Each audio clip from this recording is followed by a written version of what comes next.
having an adaptive immune response to my 2 vaccines that are in my body. My immune system is making specific immune responses to both that COVID booster and that flu shot right now.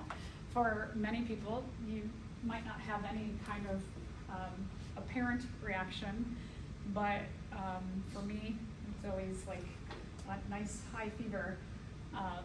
So my adaptive immune response is in action right now. And this is kind of like the highest level that our immune system works at.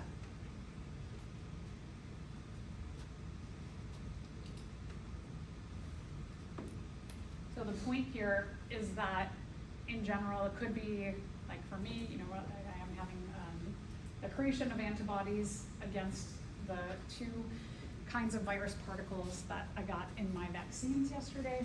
It could be that you get an adaptive immune response to a bacterium or a virus that you encounter in your everyday life, like the flu or a cold, for example. And the big idea is that your immune system, now not so much as like when I'm talking about a vaccine, but when it's a foreign invader that it's a virus, let's say it was the flu and you didn't get the flu vaccine, then your cells that are going to be taking in that virus, those virus particles, and producing more of them, they're going to be produced in a higher amount, and then your immune system is trying to catch up and get over them and squish them down, basically. So there's a target for destruction of either bacterial cells that are reproducing in our body, or for example, our cells that are filled with virus particles, and we are creating more virus particles in our body, because that's what viruses do. They take over our cells and they make more virus particles within them. We kind of have 2 systems when we're looking at the adaptive immune response. You have your B cells, which are kind of lymphocyte white blood cell. This is called our humoral immunity. I love when things make sense. They're B cells, they are formed in the bone marrow, and they travel in the blood, BBB. Oh, and sorry, BBB. And they focus on bacteria. So you've got the B cells in the bone marrow, travel in the blood, and they focus on capturing bacteria. So you've got the 4 Bs for your B cell and adaptive immune response. And then you have your T cells, and your T cell adaptive immune response also are ruled by lymphocytes. These differentiate T in the thymus. This is in our cells, so we call it the cell-mediated immunity, and it's essentially an attack on our own cells that have been taken over by virus particles or cancer cells. So we have these 2 adaptive immune response looking at bacteria that oftentimes we'll see them in our bloodstream that are combated by the B cells, and those are made in the bone marrow, or our T cells, which differentiate in our thymus. They're inside of the cells, they're cell mediated, and they focus on cells that have been taken over by viruses or cancer cells. So even within our adaptive immune response, we have 2 different teams, basically.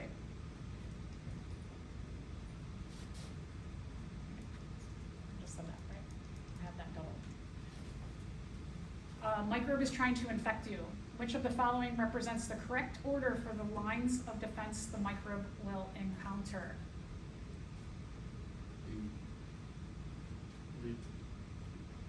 So let's talk about what would be first. Would the non-specific internal barriers or the specific immune response? Which one comes first? Barriers, good. So barriers comes first. Those are the non-specific external barriers, skin, mucous membranes, cilia. So we're looking at D or we're looking at A. We can get rid of these 2. This is last, right? So then we have the barriers. Then what kind of just logically comes next? Non-specific or specific? Non-specific. Yeah, so we're gonna go with barriers and then, which are non-specific, and then our non-specific internal. And then we get to our 3rd level, which is the specific immune response. Okay.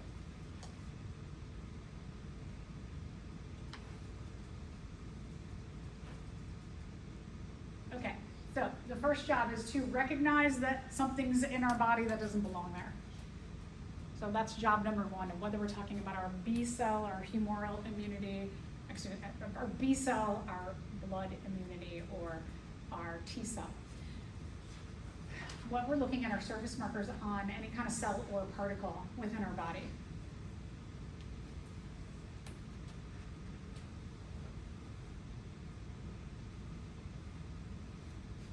We call these antigens. When we're taking a look at, so this is what cells look like under a really strong microscope, an electron microscope, and they look like tennis balls. They look all fuzzy. And if we took a look at any of these little things that are sticking out, you can see little lines here, like little fuzz marks.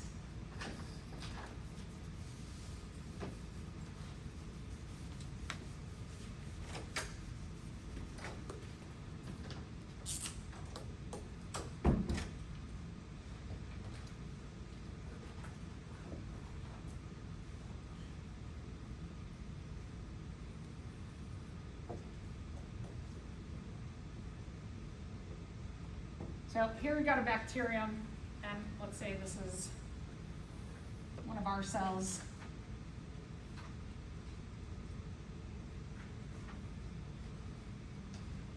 And when we're talking about these surface markers or these little fuzzy things that you see on the cells, if we're looking at the species marker, we have surface markers for a variety of reasons. They identify our cell as, like this, for example, this surface marker says Homo sapiens have this shape of surface marker on their cells that identifies them as a Homo sapien. This particular bacterium has this shape of species surface marker. And we have other surface markers, like if you're a red blood cell, you'll have a surface marker that is shaped a certain way and it says, hey, I am an A red blood cell. And then you'll have another surface marker that says, I am a Rh negative red blood cell. And so we have all these different identifiers within our cells on the surfaces. That's why we have so many of them. And they repeat all over the surface of the cell. That's why it looks so incredibly fuzzy there. But let's take a look at the species marker. And one of the easiest identifiers when something comes into our body and it doesn't belong there, how do we know? So the bacterium has this square shape, and what happens with some kind of a lymphocyte or a white blood cell is that they're going around and they're just kind of like taking this thing, the surface marker, and they're plugging into our own cells. When they plug into our own cell, they're like, oh, ding, yep, cool, you belong here. We're the same. You're a Homo sapien, you belong in my body. But when they go up to this bacterium and they try and bind with the surface marker for species, it doesn't work. So when they don't go together, what's going to happen is this white blood cell is going to do a specific job of grabbing onto that bacterium. That's going to go through a process where it is going to replicate itself quickly, and then it's going to start to shoot out all of these little, what are called antibodies. And the antibodies serve as little flags, and then those flags, they attach to the bacterium, and any bacterium that is flagged with an antibody, they're going to say, get rid of that. And so we have all these different teams of white blood cells where one is going to check and bind, replicate, it's going to pump out antibodies, and another one. And when these antibodies go onto this foreign invader, other white blood cells are looking around for flagged cells. And so other cells are just going around and like, oh, there's one of those flag things, and they're going to eat that up. So pretty interesting. What we call these surface markers is we refer to them as antigens, and antigens are going to bind with antibodies.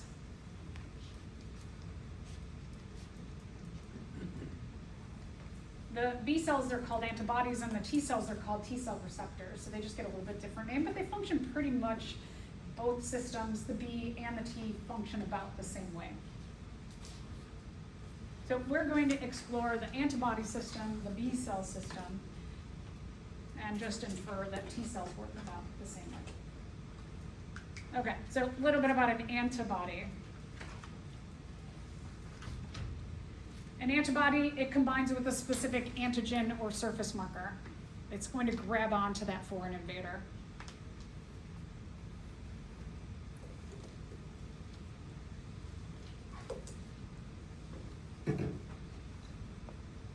Now there's kind of like two things that can happen is that this white blood cell can grab onto this bacterium, and by grabbing onto it, it's like this one that I've grabbed onto needs to be destroyed, but then it replicates itself, and then it starts to make more antibodies that stick onto any more bacteria.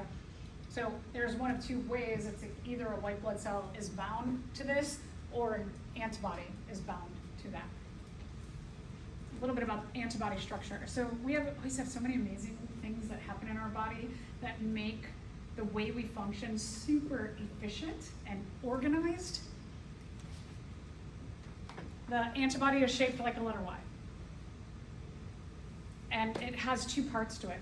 It's got this generic part. So like, let's say from my body up to my elbows, that this is just generic.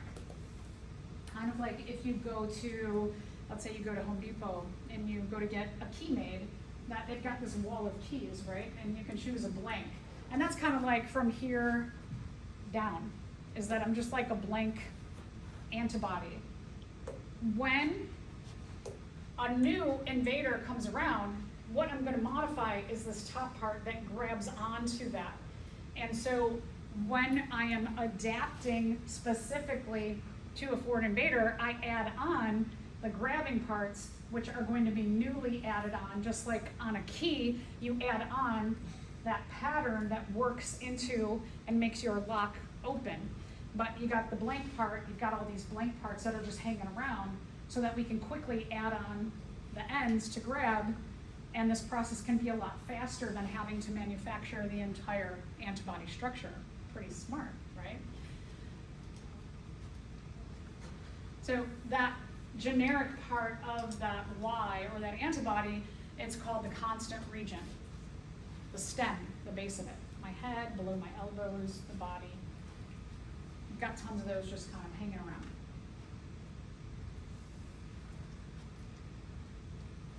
But we add on then the variable region, and the variable region is the top of the arms that can grab on.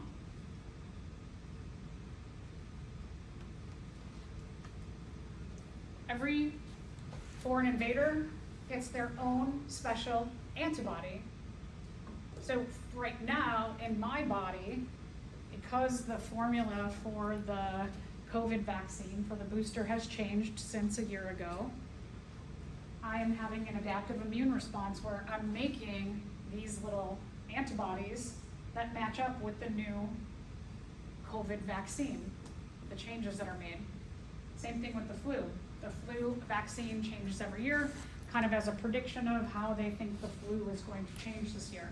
So I'm having this adaptive immune response that is going on, and it's making all these little antibodies so that if I actually encounter COVID or the flu, I've already got these little Ys, my antibodies made, that can immediately grab on. So I'm ahead of the game with my vaccine. I don't have to go through a full-blown immune response. For me, it's always like a day of not feeling super great. And then that's better though, one day of not feeling super great rather than a month of not feeling super great. So there's some value there.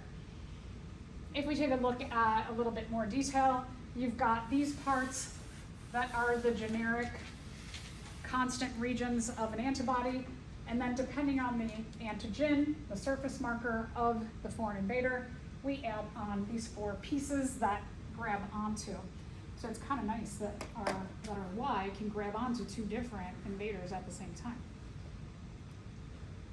If we take a look at three different foreign invaders, you do see some consistency between three different infections that your body has had.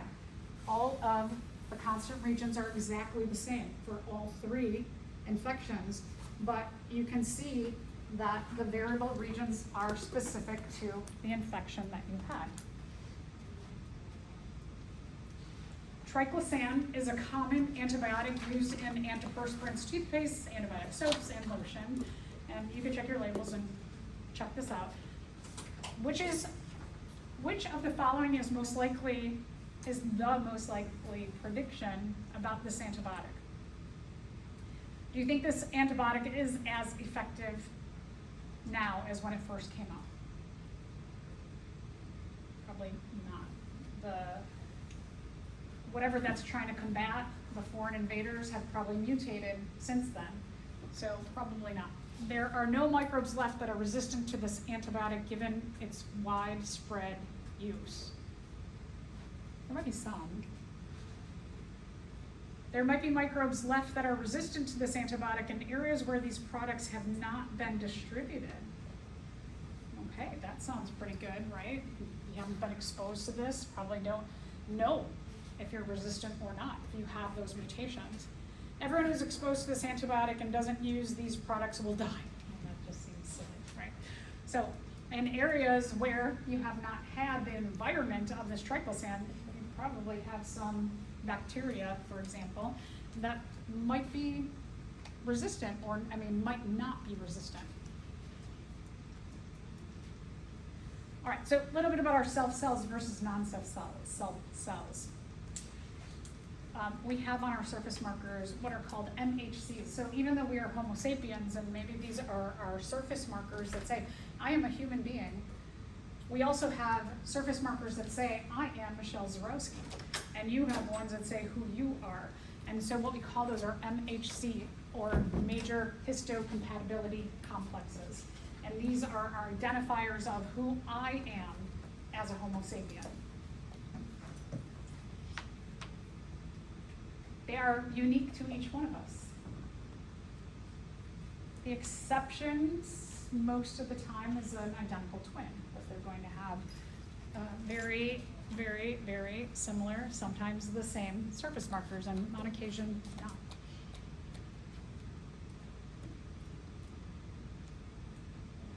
So,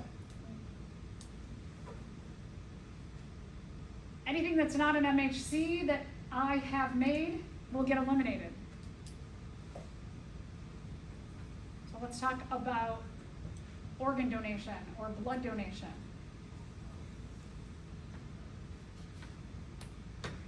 So let's say that you are having kidney failure and I'm like, you're such a good person. I am going to give you one of my kidneys. Just because I want to give you one of my kidneys doesn't mean that your MHCs and my MHCs are close enough that you can actually accept my kidney.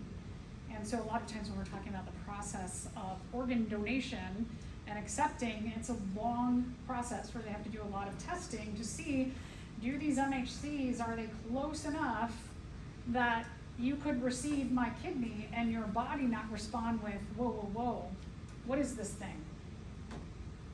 It does not match what is in my body.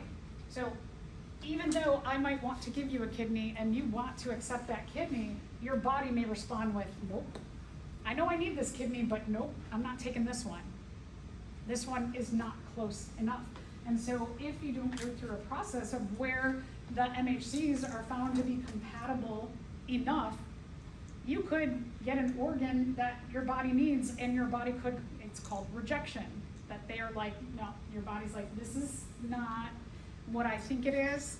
And even though your body needs it, it still will attack it. Your immune system will do a full-blown immune response to attack it. Kidneys are relatively easy. The process for kidneys or livers is maybe 6 months to years. If we're talking about like hearts and lungs, it could be tens of years to find a close match. So it depends on the tissue. Okay, so job 2. We're going to attack the invaders. We've made the antibodies for the specific antigens, and now we're going to attack. So here, like what I did here, is you can see that these little antibodies that were added on are just going to grab on to any foreign invader. And again, we're looking at the B cell system. So one of our B cells, when we're talking about our humoral immunity in the blood, B cells made in the bone marrow, targeting bacteria. They are going to bind, the B cell is going to use an antibody to bind onto a surface marker of the microbe, antibody, and then we're going to call their surface marker an antigen. As I mentioned before, this B cell, when it grabs onto that, it's going to start to quickly clone itself. So once it has grabbed onto a foreign invader, it is stimulated to undergo the process of mitosis over and over and over again. And part of that process of mitosis is to also have these antibodies on there. So it's going to make clones of itself with the antibodies so that it's starting to make a lot of individual B cells that can also attach to more microbes or bacteria. Then, what happens to the clones is some of the clones continue to clone themselves. So you got the original one, and it makes 2, and then these 2 make 4, and then when you get down to a certain level of generations of these B cells that are cloning, some of them continue to make more B cells, but some of them make plasma cells. And the group of plasma cells that they start to make are going to be making only antibodies. And they just start making tons of antibodies that can float around. So that it's not just whole blood cells, white blood cells that need to have these little antibodies on them, but now we could just like put antibodies into the bloodstream and the individual antibodies just start to attach to here without being attached to a cell.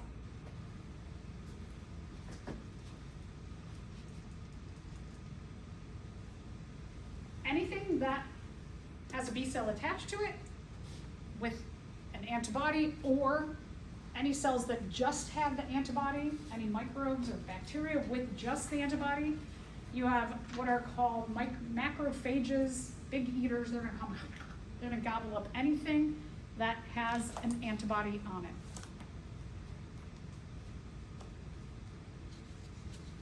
Brilliant. Such a brilliant, crazy, amazing system. So going from like here where we started and just checking like, nope, doesn't match, making an antibody, connecting, that first one is going to clone itself, and the second generation clones itself, and by the third generation, they're cloning itself, but then they're also making these plasma cells, and the plasma cells, the only thing they're doing is that they're just shooting out lots of these antibodies into the bloodstream, and these antibodies can then attach to any of those red balls which are simulating the bacteria. Same thing. All right, let's continue on. If we're talking about cell-mediated immunity, like we're talking about the T cells are attacking 2 kinds of cells. Our own cells that have virus particles that have invaded them, or cancer cells. The T cell system is a little bit more complex. There's 4 kinds of T cells in this chain. There are what are called cytotoxic T cells. They're the ones who are doing the grabbing on.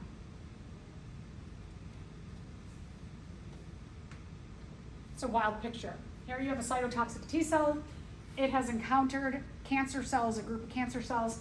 Instead of going through that whole process initially of making it could be called a T cell receptor in this case instead of an antibody, but it can attach and it can start to digest the cell that it finds.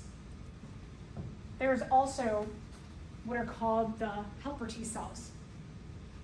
They release chemicals and hormones that give a boost, because this job of the cytotoxic T cell to start digesting all of this, that's a hard job. So the helper T cells are going to give them a boost. They're giving them energy and hormones to keep working. HIV/AIDS goes after the helper T cells. And so what happens in HIV/AIDS is that the helper T cells get attacked. So the cytotoxic T cells, they don't get that boost that they're looking for. Then there's the suppressor T cells. They're kind of like a project manager. What they're doing is they are watching what's happening with the cytotoxic T cells and the helper T cells, and they're just kind of monitoring. Okay, it's going badly. Let's get more cytotoxic T cells. Let's get more helper T cells. And once everything is pretty well getting under control, they'll be like, okay, we can slow down on the cytotoxic T cells and the helper T cells. And eventually they could say, like, we're done, we're good. This war of the T cells, it's over. And so they're just making sure that the immune response does not go on for too long and waste energy in our body. And then with both the B and the T cells, we have memory cells for later. In case what has just waged a war in our body, if we have contact with that again, we've already got our little markers that can bind onto that invader and make that war go away in a day instead of weeks. So these are just all cool pictures that show you different cytotoxic T cells and their attack on our cells, digestion, just kind of interesting to see what's actually happening. So when we're looking at the humoral immune response, we're talking about humoral immune response are the B cells that are made in the bone marrow. They travel around in the blood and they attack microbes, call them bacteria. The initial cell that finds that foreign invader, binds to it, it's going to clone itself. After a few generations, it starts to make plasma cells, and then it just starts, the plasma cells start shooting out a lot of antibodies. A little bit bigger system when we're talking about viral infected cells or cancer cells. That's our T cell system. We call it cell mediated because it's happening to our own cells. A virus has attacked one of our cells, or we have cancer cells. So when you have your infected cell, the cytotoxic T cell is going to grab onto that infected cell. Here what you're seeing in our infected cell, you see these little green things in there, those are virus particles that have infected that cell. A cytotoxic T cell is going to grab onto that, and it's going to start this process of digesting that infected cell. The helper T cells are going to send out a whole bunch of hormones and energy to help those cytotoxic T cells. You have suppressor T cells who are going to be watching this whole process to see, all right, things are under control, everybody's done, let's shut it down.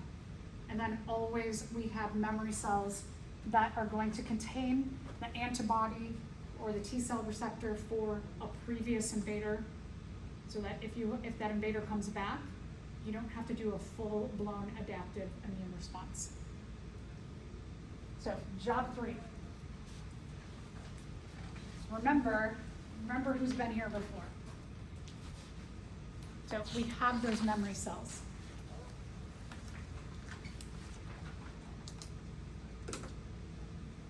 So for example, like the tetanus vaccine. The tetanus vaccine, you have to renew it every 10 years because our body starts to kind of like lose the antibodies for tetanus takes about 10 years, and we lose those antibodies and we have to get them again.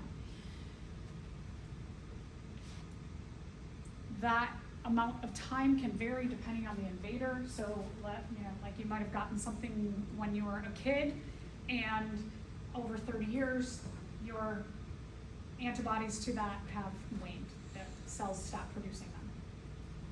So it all depends.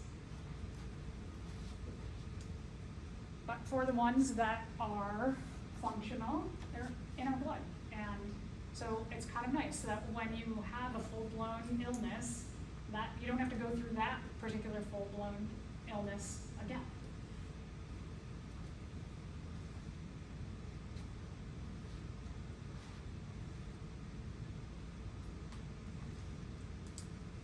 So did you ever have a time when you wake up, and as you wake up and you feel a little off, And then you're going through your day and you're like, oh shoot, I can tell I'm getting sick. And as you go throughout the day, you're feeling a little bit achy and tired, your head feels really heavy. Maybe you got like a little tiny bit, you feel a little bit hotter than normal, and all day you're just keep thinking like, I'm getting sick. And then you go to bed, and you wake up the next day and you're like, I feel great. I'm okay. I didn't get sick. What probably happened was that you had exposure to some kind of foreign invader, whether it's a bacteria or microbe or it's a virus particle, and for one day you have a little mini fight going on in your body because you already had that whole adaptive immune response that happened, and you had those memory markers that those markers could tag and get rid of that invader within a day, and you feel crappy. But however, if you think about the first time you had it, let's say it was the flu, first time you get the flu, it's this 4-week process until you start feeling really good again. But it's great because you can go through a little mini fight rather than a war in your body for 4 weeks. And so that's the beauty of these memory cells, is that when we have these invaders come back, we can do a little mini fight rather than doing a full-blown war. So cool. All right, there's some times when our immune system needs a little bit of help. So let's talk a little bit about antibiotics and vaccines. Here's the thing about these. These are helpers. When we're talking about these medical tools, they are just helpers to our immune system. Our immune system still does their job. They fight the whole war, but these give a little like help or boost to us. So let's talk just a little bit about these. So antibiotics. Antibiotics are specific to the kind of microbe that is trying to be treated.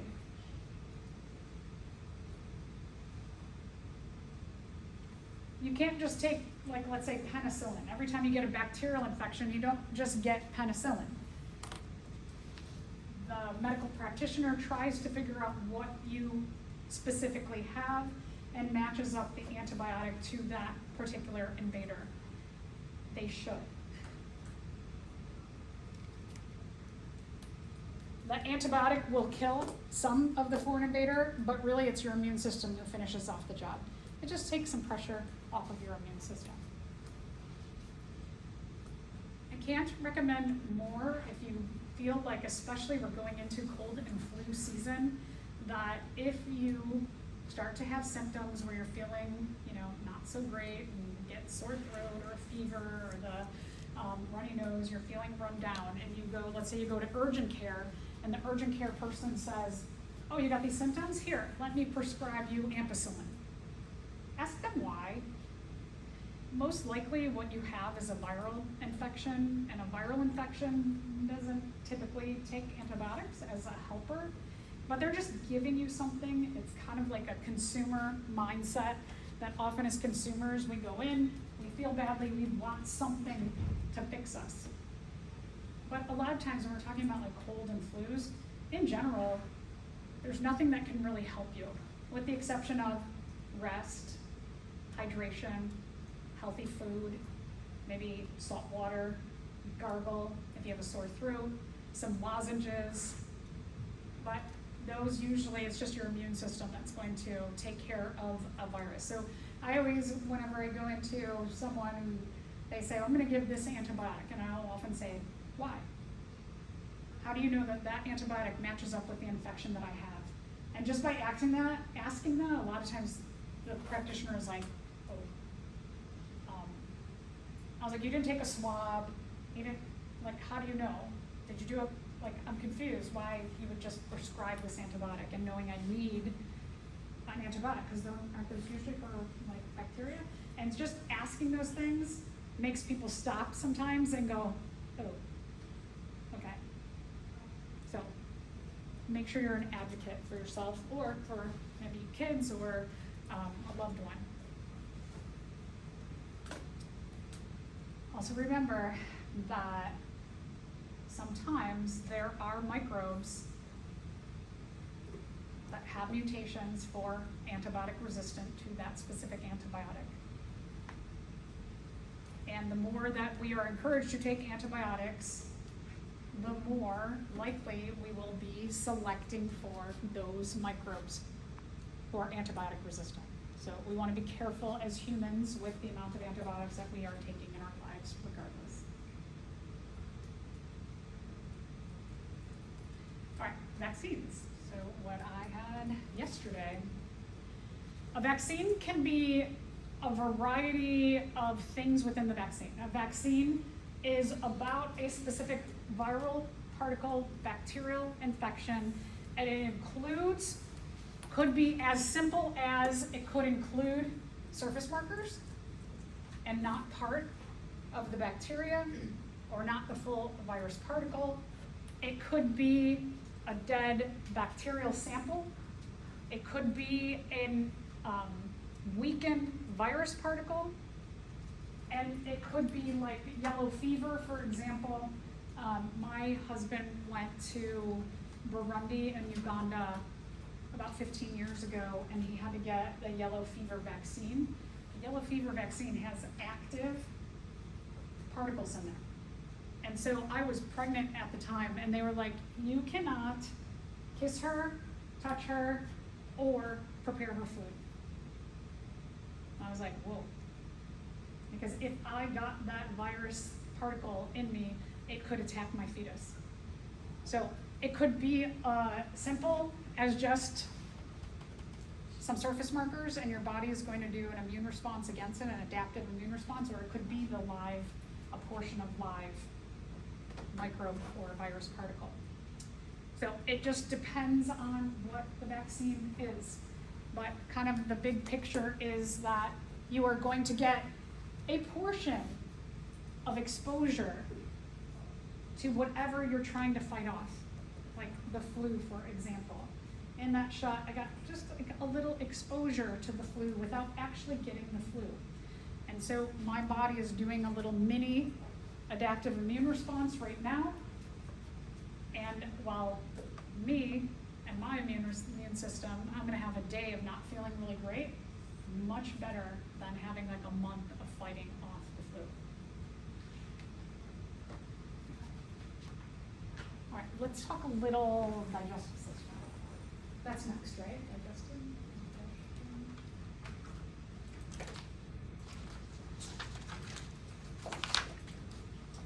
All right, a bit about digestion. Animals have digestive systems. As we go through all of these other systems and we look at different animals, what I want you to think about is I want you to think about the design of the system and how that relates to the lifestyle, where that animal lives, how it lives, what it eats, why that system looks the way that system looks.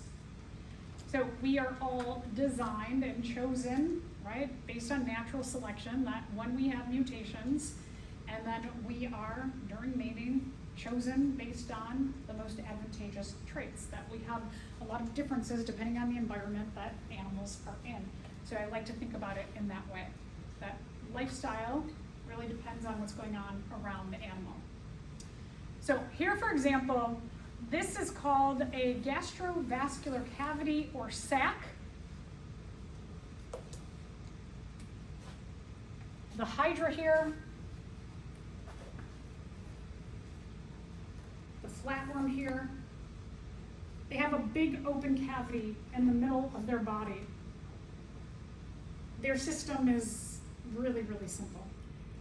It's extracellular digestion. You can see it better on this rather than if you imagine just an open cavity throughout this flatworm. But this shows you that idea that you've got this open cavity where food is taken in through a mouth. In this case, it is, these cells are going to release digestive enzymes and acids and digest as much as they can on the outer parts of this animal that's inside.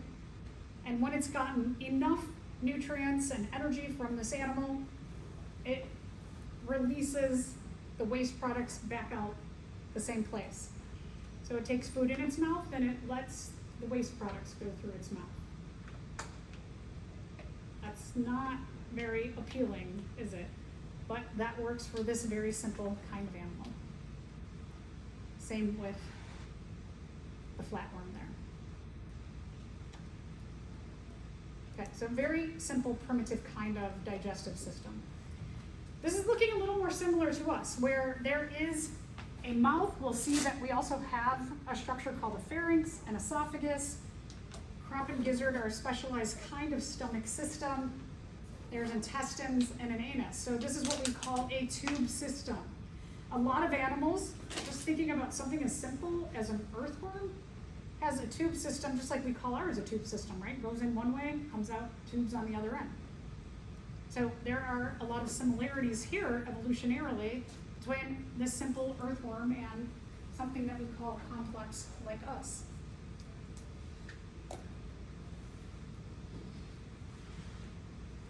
In the mouth of the earthworm or any animals that don't have teeth, the crop and gizzard system, what they have in there is they collect, like the earthworm probably has tiny little rocks and sand and gritty stuff, so that when the food comes in, and this earthworm can't physically start to break it apart with teeth, in here, the sand and rocks can start to chop it up, just like our teeth would.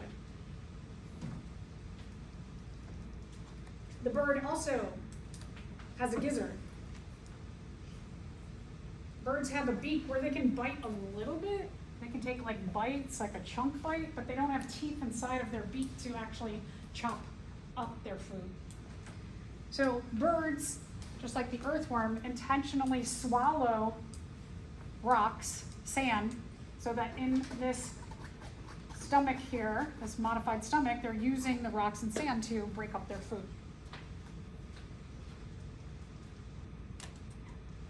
All right, cows. Cows are what are called ruminant herbivores.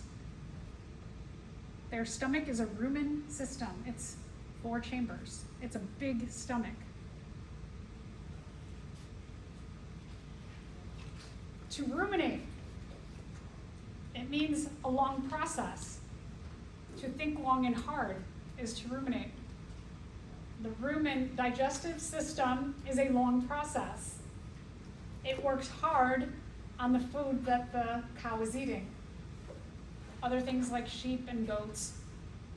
Animals that predominantly eat grasses naturally for their food source have a huge challenge.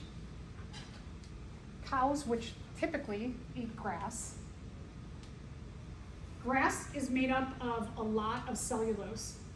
We, in our everyday terms, call cellulose fiber. And what we know about fiber-dense foods is that it's very hard to break apart all the bonds, and we have to work very hard to try and break apart those bonds in our food. So for us, it's really important that you get somewhere around 35 grams of fiber a day that will give our digestive system the proper exercise it needs.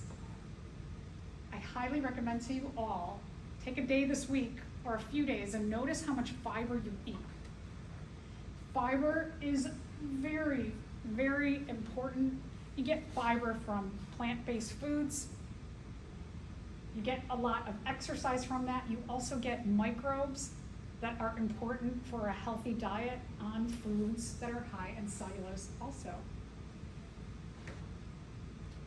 Cows, when they're eating grass, what they do is they chew on the grass for a while in their mouths.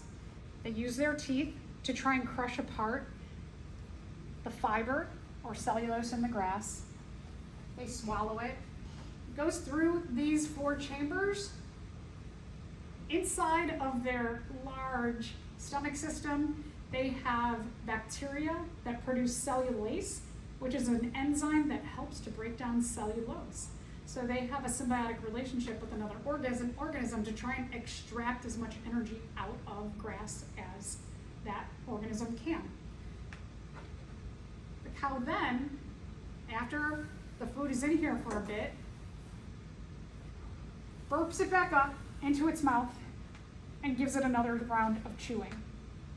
So cows, they'll say cows chew cud. The cud, and if you have ever been on a farm, cows are typically like this all day. And what they're doing is they're rechewing food that they already ate when they're not down there grabbing onto the food. Cows account for the second largest impactful climate change gas, which is methane. And they contribute that, about 25% of our atmospheric gases that cause climate change are due to them burping up their food. So, what is one solution where we could easily lower 25% of our climate change impacting gases? What's one thing we could do? Yeah, not eat cows. So if we ate less meat, it would have an enormous impact on climate change. A lot of people say it's the cows farting, it's them actually burping. And it's not just cows, it's other ruminant herbivores like sheep and goats and anybody else who's eating grass. When we're taking a look at a digestive system, it always has these 5 parts, or these 5 functions. Food is ingested, it's mechanically broken down. For us, we're talking about like teeth. Our digestive system is lined with muscle. We have what's called the process of peristalsis, which is our muscles in our esophagus, for example. It will squish the food mechanically. If you're talking about like the bird or the earthworm, they're using rocks and sand to physically break up food. Typically the stomach area is going to help with chemical dissolving of nutrients and energy. We have a digestive system in contact with our circulatory system to absorb our food and send it around our body. And then we eliminate any leftovers through our anus.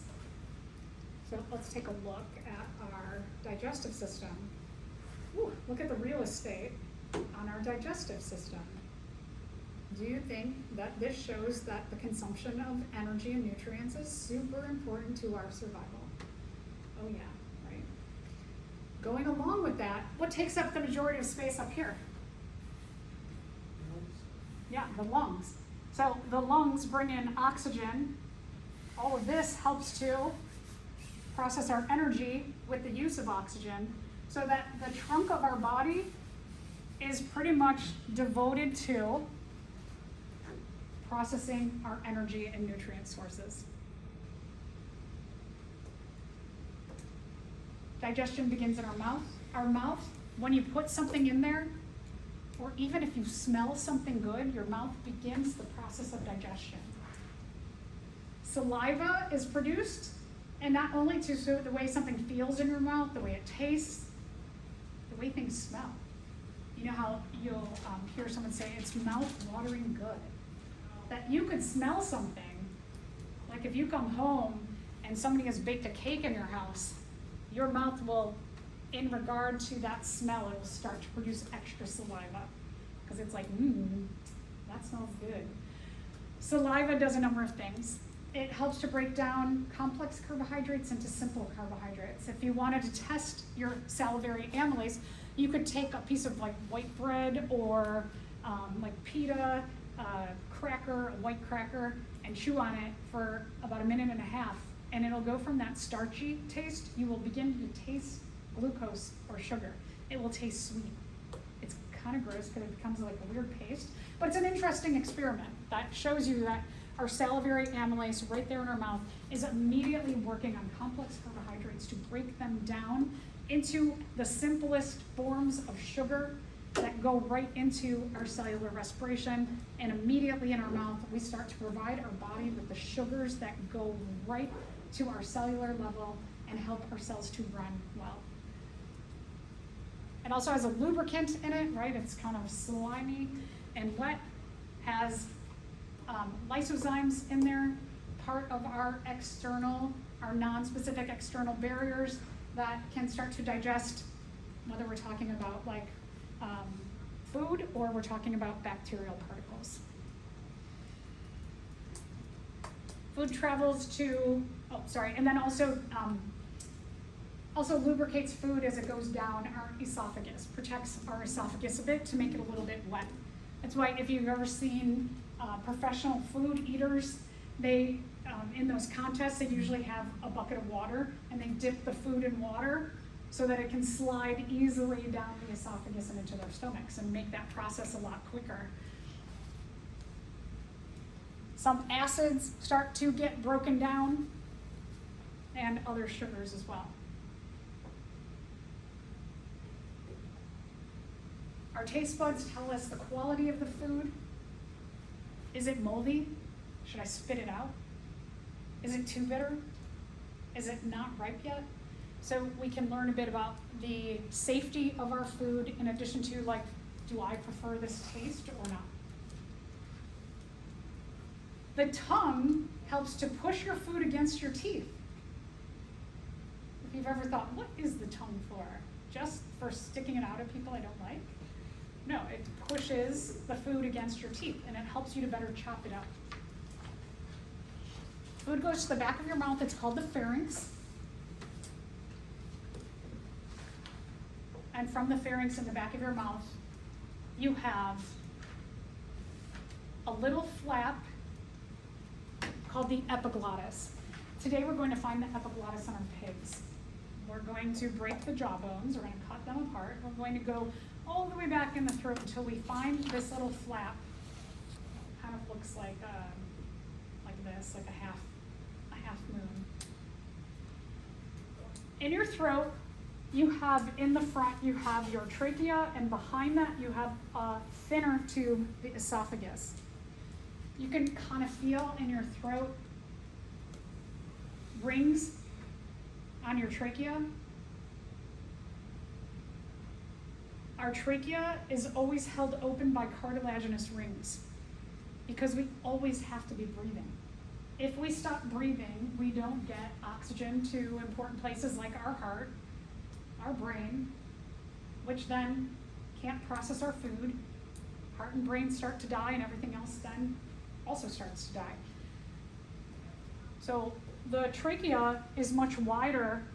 The esophagus, the whole point of the esophagus is just to be able to squish the food down. It doesn't have to be held open wide. So in our throat, in the front you have the trachea, and then behind it you have the esophagus. And at the top of the esophagus, you have that little flap called the epiglottis.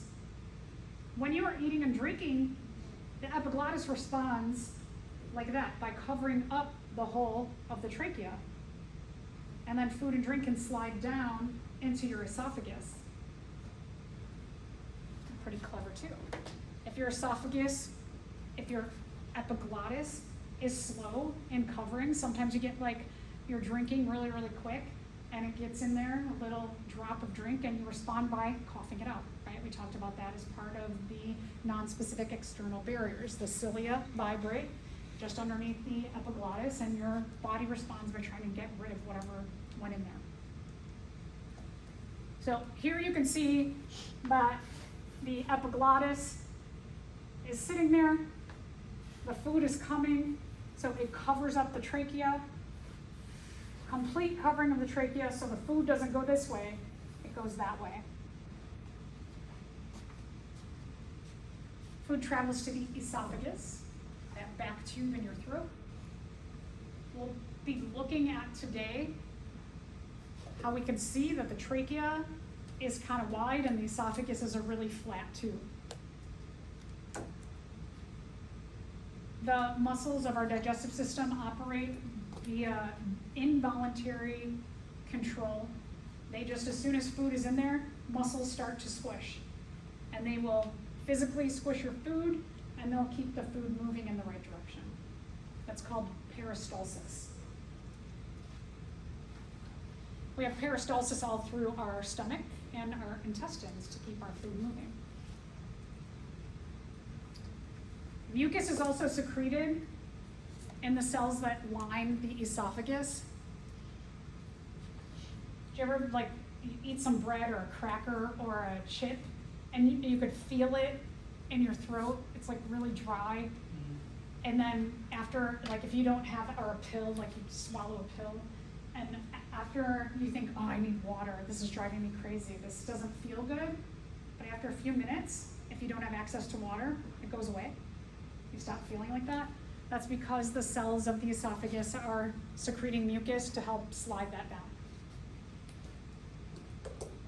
Food travels to the stomach. The stomach does all kinds of things.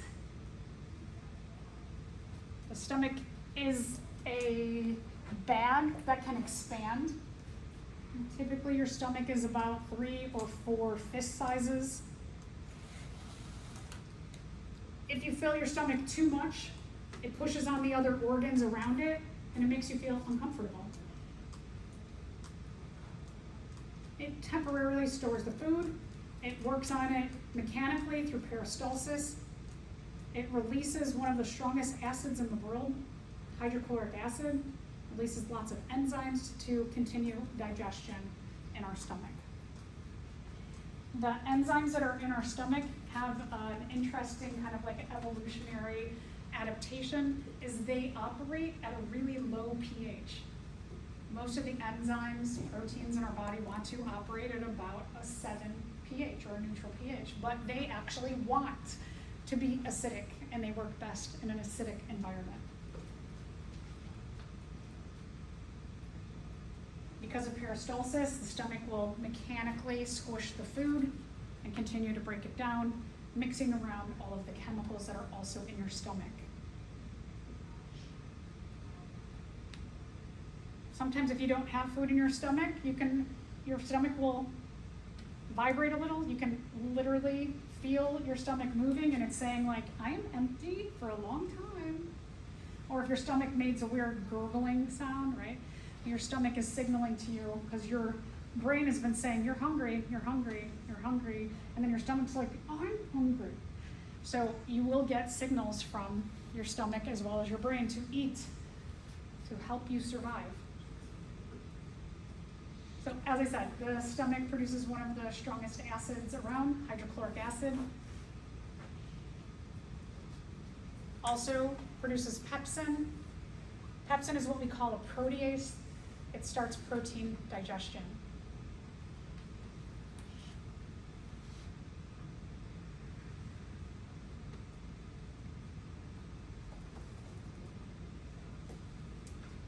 When all of the acids and the enzymes and the food and the mucus are all combined together, after a while it becomes like a mushy goo called chyme, and the chyme starts to slowly be released from the bottom of the stomach periodically into the small intestine.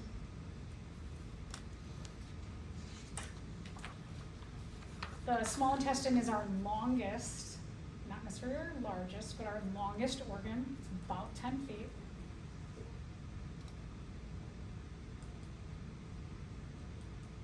While it is long, it also, inside of the lining, it has little structures called villi that make for more surface area.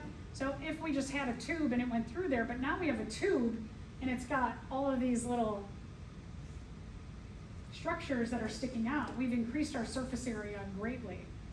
And so we have a lot more surface area even with what are called the villi. And then the villi, they have little villi on there called microvilli. So we get a lot of surface area, showing us that digestion is super duper important for our survival.